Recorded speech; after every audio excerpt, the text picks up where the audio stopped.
Wayne Dyason, speaking for City Law Enforcement, joins us now. Wayne, good morning to you, and I do hope that law enforcement has, well, you're not going to have a peaceful year, are you? This is South Africa. I do hope that you are less called upon in 2025 than has been the case in previous years. But speaking to the last 48 hours, how badly did Cape Townians behave over the New Year's period? Good morning, John. Compliments of the season to you and to your listeners. Yes, it was an extremely busy day on the beaches and pools across the city. But the implementation of our integrated festive season safety plan ensured that the crowds were well managed under the circumstances. So people streamed into the main beaches in large numbers, and the beaches, especially along the Atlantic seaboard, particularly Camps Bay and Clifton, were packed to capacity. The other beaches in False Bay area, particularly Strand, Bakata, Monwabisi, Muizenberg, St. James, Fischhoek, Menandi, Strandfontein, and of course Tableview were also very busy. Unfortunately, the problem of some visitors who are determined to bring alcohol onto the beaches remains a trend. There were many confiscations by our alert officers, but it's disturbing to see how determined some people are to ignore the many calls the city has made for people not to bring alcohol to the beach. The number of alcohol which has been confiscated is currently being counted, and this will be made available shortly.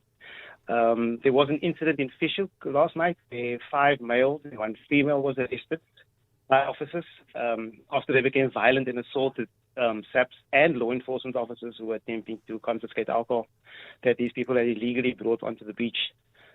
In other incidents, some people were so desperate they would make their way to the nearest bottle store at the beach and buy more alcohol after the alcohol they originally bought had been confiscated. So these are just some examples of the issues that we had. But I will reiterate that in general it was a well-managed day under the circumstances. Then also there was about 9:15 last night. Our LEAP officers were working in Muizenberg and they were checking out the beaches. Bear in mind it was dark already at this time. And they found a 6-year-old girl wandering alone on the beach, and then took her into their safe custody and tried to find the parents of the child. Later, when we went to SAPS, we managed to get hold of the mother and child were reunited. So Wayne, just before you go on, what was the mother's explanation of how the child was left wandering around by herself? She said that they left, and only afterwards did they realize that the child was gone, and then they launched the search.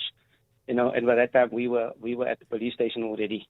So it was one of those. How do you drive away in a motor car without noticing that your very young child is not with you? Over the years, John, it happened so many times. I mean, in this case, we found the parents quite simply or easily. In other cases, we had to leave them at the police station, and they were only collected the next morning. That is how it goes. And then on the drowning side, we had one fatal drowning. A 46-year-old male drowned after being caught in a rip current off Tableview beachfront. So that, in a nutshell, basically is how our day went, John. And then New Year's Eve, traffic roadblocks, driving while under the influence. Yes, there were a couple of arrests for driving under the influence. But likewise, it went very well. Our plan, as I said, was implemented and it worked fine. We're very happy with the way the last 48 hours went. Thanks, John. Glad to hear it. Thank you very much. Wayne Dyason speaking there for City Law Enforcement.